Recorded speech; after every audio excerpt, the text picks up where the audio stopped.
Madame la Présidente, Madame la Ministre, Madame la Présidente de Commission, Monsieur le rapporteur pour avis, mes chers collègues, en France, l'exception culturelle est aussi une exception financière.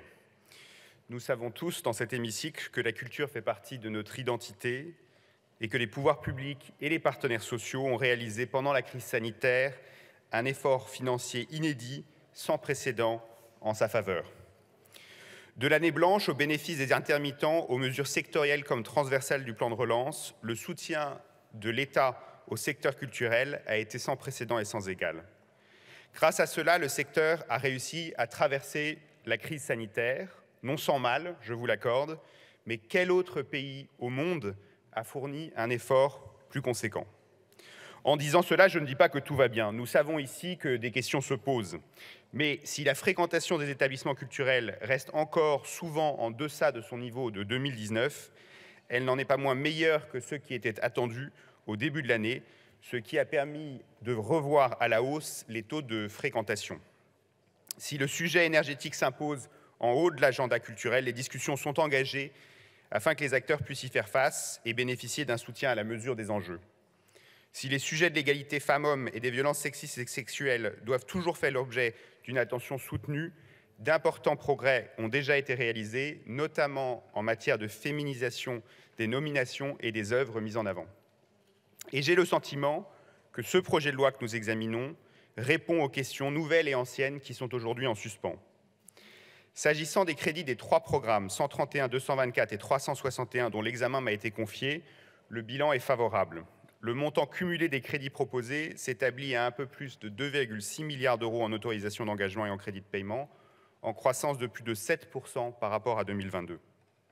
Sur ces 3 programmes, les mesures nouvelles représentent 175 millions d'euros et sont articulées autour de 3 orientations.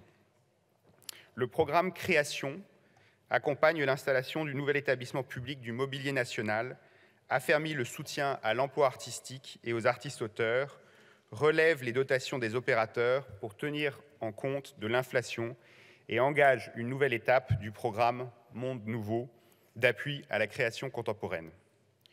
Je veux ici d'ailleurs souligner avec plaisir que l'Assemblée nationale s'associe à cet effort.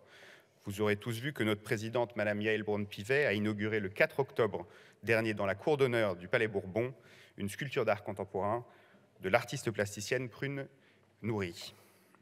Le programme Transmission et démocratisation de la culture se distingue quant à lui par un important effort en faveur de l'enseignement supérieur culturel et par le soutien réaffirmé à l'éducation artistique et culturelle au travers notamment du Pass Culture qui, quoi qu'en disent ses détracteurs, est un incontestable succès, même si certains points doivent être corrigés, notamment l'accès des apprentis et des jeunes Français établis à l'étranger. Enfin, le programme 224 Soutien poursuit le rattrapage nécessaire, indemnitaire en faveur des agents du ministère de la Culture et renforce les dépenses numériques et internationales de ce même ministère. Par ailleurs, ce budget met l'accent sur l'accompagnement vers la transition écologique. Le budget d'investissement de l'ensemble du ministère s'élèvera en 2023 à 663 millions d'euros, en augmentation de près de 10% par rapport à 2022. Ces crédits soutiendront de façon prioritaire les travaux d'amélioration des performances énergétiques des bâtiments. Cela est heureux, puisque comme l'a rappelé récemment le dramaturge Olivier Py, il n'y a pas d'exception culturelle en ce qui concerne l'éco-responsabilité. Vous le voyez, les sujets culturels sont denses, et même si des questions se posent sur les écoles nationales supérieures d'architecture, sur la politique de labellisation en France, ou encore sur la problématique assurantielle des festivals, la direction prise est la bonne, et ce budget y apporte des réponses adéquates. Pour ce motif, la majorité soutiendra les crédits qui sont aujourd'hui proposés. Merci.